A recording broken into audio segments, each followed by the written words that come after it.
Tânia, é mais ou menos por aí. Não chega a ser bem isso.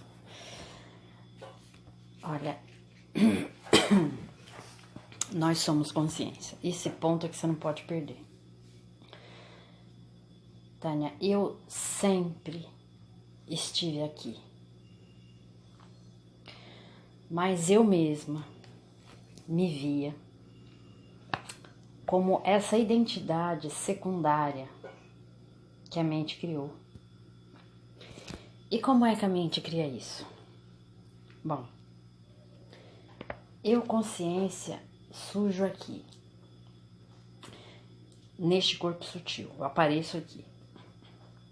Eu surjo sem qualidades e sem atributos, portanto, sem conhecimento. Logo, eu estou aqui, mas eu não sei quem sou.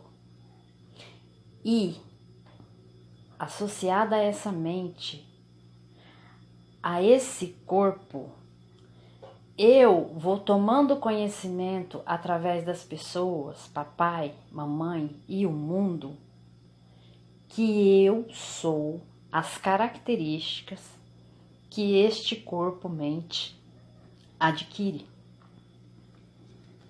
Ok? É assim que tudo começa. E aí, essa identidade que se forma aqui, a partir dessas características, é uma identidade moldável, flexível. Ela muda. Inclusive, nós da psicologia sabemos que a gente pode influenciar, assim, propositalmente, a formação de uma identidade, tanto para o bem como para o mal. Eu, por exemplo, desde que meu filho é um titiquinho, que eu vivo repetindo para ele: nossa, como você é inteligente, como você é criativo, como você é esperto, como você é educado, como você é bonzinho. Sabe esses elogios? E olha, o menino é super inteligente, é super esperto, é super educado, é super bonzinho, enfim. Não sei até que ponto as minhas falas influenciaram essa formação específica de uma identidade, mas acredito que influenciaram bastante. Mas aí vamos entender por que as identidades mudam. Por que elas são flexíveis? Porque elas não têm uma estrutura fixa. As identidades se formam em volta de uma base fixa. Essa base é você. Essa base é a consciência. A base sobre a qual as identidades flutuantes se movem é a consciência imutável que está associada a este corpo-mente. É sob essa base imutável que as identidades mutáveis se formam. Entende? Então, são essas identidades formadas a partir de referenciais, né? Referenciais do que eu gosto, do que eu não gosto, como eu devo me portar, o que eu posso, o que eu devo fazer, o que eu não devo. São referenciais, o que eu creio, o que eu não creio, enfim. Então, são essas identidades formadas. Eu tô colocando identidades no plural porque no decorrer da nossa vida a gente vai mudando muito a nossa personalidade. Então, né?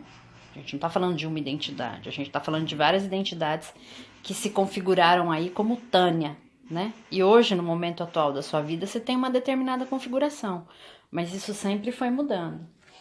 Então, essas identidades formadas de referenciais são elas que se sobrepõem, que escondem, por assim dizer, a minha natureza como consciência sem face, sem formas, sem atributos. Porque quando a gente pensa numa mente, Tânia, a mente é formada do quê? Vamos lá. Quando a gente pensa na mente de uma pessoa, pensa aí na sua irmã, na sua vizinha, na sua melhor amiga. O que a gente encontra nessa mente? Nas mentes alheias, como na nossa, como nas nossas mentes também. A gente encontra vasanas, ou seja, tendências, modos específicos de agir e interagir com o mundo.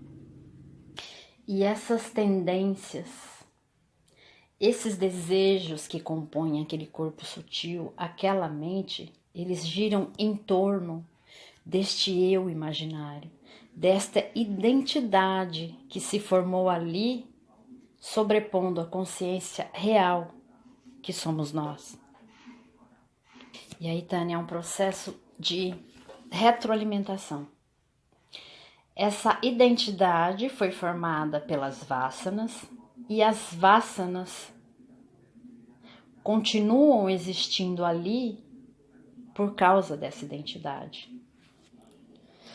Assim, por exemplo, uma pessoa com uma identidade cristã, ela foi formada por vasanas baseadas no cristianismo. Medo do pecado, medo do inferno, certas noções do que é certo e do que é errado, desejo de ir para o céu e etc.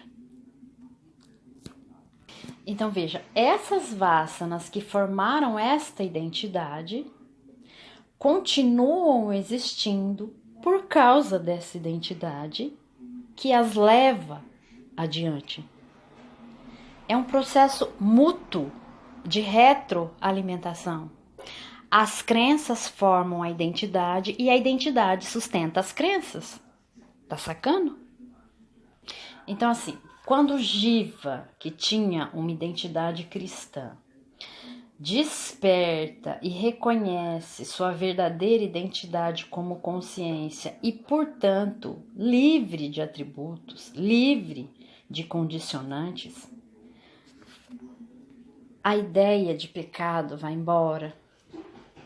O medo, a crença no inferno vai embora. O desejo de ir para o paraíso vai embora. Porque a pessoa percebe que nada disso existe. Era apenas uma criação mental, uma criação mundana do homem no mundo. Ou seja, quando essa identidade é vista como ilusória, como uma construção, tudo que se alimentava dela e tudo do qual ela se alimentava era construída, constituída, tudo isso se dissolve. Em outras palavras, quando a verdade é vista, tudo que era mentira não encontra mais forma de sustentação e, portanto, de existência.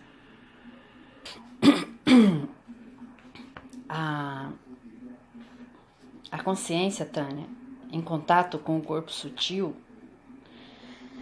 é como se fosse uma luz que é encapsulada numa lâmpada. Essa lâmpada, quando acesa no corpo sutil, usando uma analogia, tá?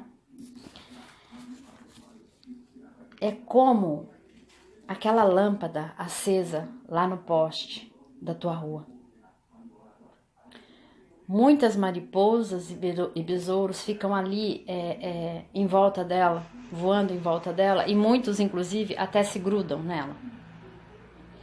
Com a consciência no corpo sutil, encapsulada, ou seja, na forma de uma identidade, as vasanas, né, na forma de crenças, desejos, enfim, elas ficam ali como que, por assim dizer, se alimentando dessa luz, sobrevivendo, existindo, graças a essa luz. E aí, quando o Jiva desperta, né, na realidade é a própria consciência despertando ali. Não é essa identidade construída que desperta, é a identidade, É a consciência sobreposta por essa identidade que desperta ali, que percebe-se ali, não sendo essa identidade. E ela, pelo entendimento, dissolve, por assim dizer, a estrutura de identidade que se formou em volta dela. E aqui deixa eu chamar a atenção para um aspecto muito sutil, tá? Para não cair na confusão de que a consciência é uma pensadora, uma entendedora. Nós estamos falando aqui da consciência refletida, da consciência associada a um instrumento. A mente, o intelecto. Esta consciência refletida, associada a esse instrumento, pode se perceber. Pode entender o engano que se constituiu ali em volta dela. Ela, usando a mente, usando os conhecimentos da mente, ela, usando esse instrumento para se ver, para se perceber tal como ela é.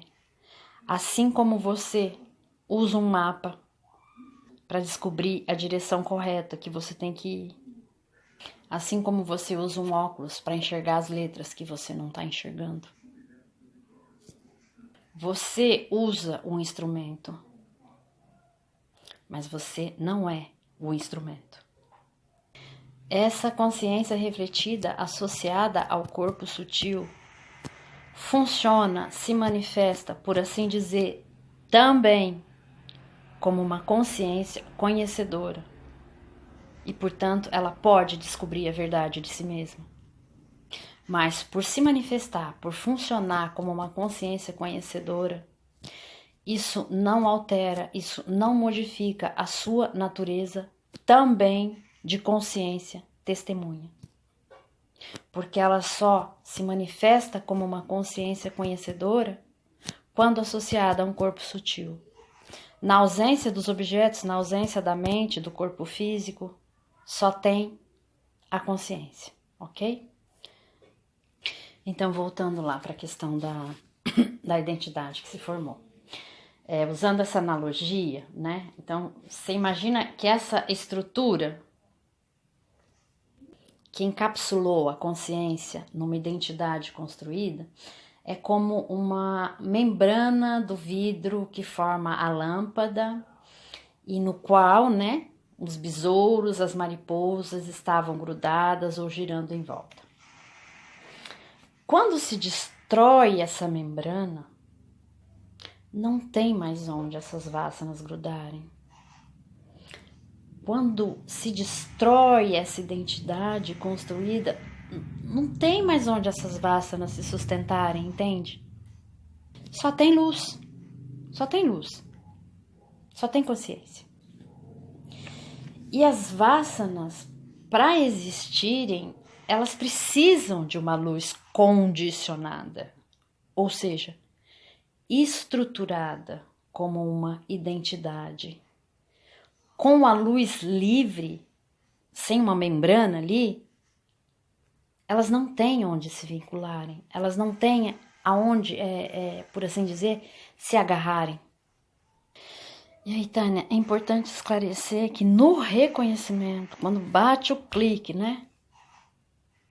Quando vem o entendimento de que você é consciência,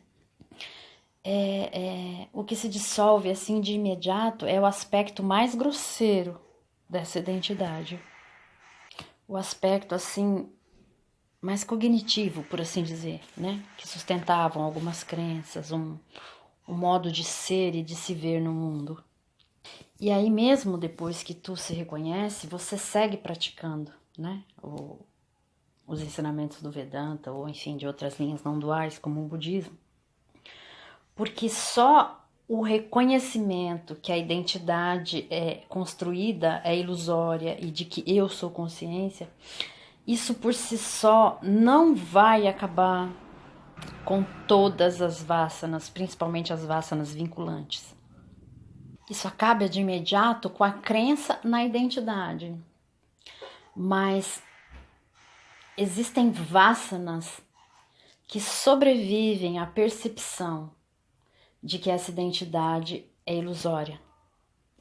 Porque são vasanas que existem ou que se formam para além da consciência, para além da identidade construída. Por exemplo, vasanas sexuais, vícios, compulsões, enfim. E essas vasanas, elas são tão fortes que elas têm uma espécie de um vínculo energético mesmo, essa palavra, com a mente, e elas teimosamente, de tempos em tempos, aparecem, assaltando, né, com desejos, este corpo-mente, como que querendo resgatar aquela identidade que não está operando mais. Aquela velha identidade que operava com elas, que não está mais operando naquele jiva. Elas tentam resgatar aquela identidade. Ou, pelo menos, tentam construir uma outra identidade. Uma outra estrutura kármica que opere com elas. Ou seja, um outro modo de agir e reagir no mundo onde elas caibam, por assim dizer. E aqui, Tânia, você que veio do Neo, do meio Neo, e eu também, aqui mora o grande perigo dos ensinamentos Neo, que não tem uma abordagem para lidar com isso. Neste ponto, onde há um reconhecimento de mim como consciência, mas ainda não houve uma libertação de vícios, desejos ou tendências que estão muito arraigados neste corpo sutil, a pessoa pode acabar construindo outros referenciais de posicionamento no mundo que podem acabar por criar uma outra identidade, sabe? Sabe aquela fala Neo muito conhecida pela gente? Esse corpo-mente pode fazer o que ele quiser e eu não sou isso. Todos nós que viemos do Neo já falamos essa besteira, essa bobagem. Então aí, nessa nova crença que se cria, né? Tu pode criar uma outra estrutura de identidade onde tu acomode alguns vícios, algumas tendências adármicas, né? Tudo no entendimento, assim, de que, eu não sou esse corpo-mente, esse mundo é um sonho, é uma ilusão, pronto. Foi capturado de novo em Maia, criou outra identidade. As vasanas deram um jeitinho, mais uma vez, de te enrolar e tu tá preso nesses desejos. Né? E aí a questão que tu coloca de relacionamento, né? Essa necessidade de se sentir amada, de estar constantemente apaixonada, isso é uma vasana, Tânia. No fundo dela tem uma enorme carência, isso tem que ser trabalhado e não escondido, sabe? Com truques do tipo, isso aqui tudo é um sonho, então eu vou viver, vou curtir. Enfim, tu tá sofrendo. Nós já conversamos sobre isso. Não tem curtição nenhuma aí, tem sofrimento. A cada decepção, a cada pé na bunda. Que tipo de curtição é essa? Onde você não tem sorriso, mas lágrimas. Eu não entendo isso. Que tipo de curtição masoquista é essa? Mas enfim. Para que essa nova construção identitária, né, enganosa, onde a pessoa mais uma vez cai, né, nos véus de Maia e não se dá conta, porque agora acha que é um liberto, né? O James vai chamar isso de falsa iluminação, a doença da iluminação, enfim. Então, a solução para isso, Vedanta apresenta com o Karma Yoga. Então, mesmo depois do reconhecimento, a gente segue praticando. Reconhecimento é só o primeiro passo. É só o primeiro passo, Tânia. E aí a importância do Karma Yoga é que se você oferece as ações para o campo, né, ou para Ishvara, que é o representante simbólico do campo, você não vai mais estar efetuando ações visando benefício próprio, né? Você não está mais efetuando ações balizadas por desejos existentes aí no corpo sutil. Porque o desejo é o principal criador das identidades, Tânia. É tudo, vê. É tudo uma sequência. Começa lá com um, depois vem o dois, três, quatro, entendeu? É tudo uma sequência. Tá tudo interligado. O desejo é o principal criador das identidades. As identidades seguem produzindo mais desejos ou vasanas e fortalecendo as que já existem ali. E o que a gente almeja, né, quando a gente fala de moksha, libertação, é justamente a extinção das fixações e das identificações com as identidades ilusórias e construídas. Você como consciência, eu como consciência, o que a gente almeja é não mais se manifestar dentro de uma bolha, a se manifestar como uma identidade limitada, condicionada.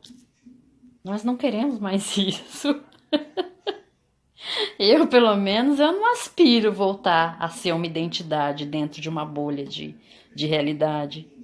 A bolha, né, sendo esse conjunto de referenciais, esse modo de ver o mundo, de se posicionar no mundo, de existir no mundo. E aí a importância da continuidade da prática, porque os desejos vão continuar aí, viu? O mundo brilha, né? O mundo é bonito. Os objetos são desejáveis. A gente facinho embarca, né? A gente enquanto mente. E o bacana do Vedanta é que quando você coloca em prática os ensinos, né? Os ensinamentos, Karma Yoga, autoinvestigação, aquietamento mental, né? Para, enfim, desenvolver mais sátiva. As tuas experiências mudam. E quando as tuas experiências mudam, você muda. É isso que a gente almeja em segundo lugar. Primeiro lugar é o reconhecimento, depois do reconhecimento a mudança. Porque se for para eu viver na mesma perturbação de sempre, para que reconhecer? Não faz o menor sentido. Entende, querida? Então, assim,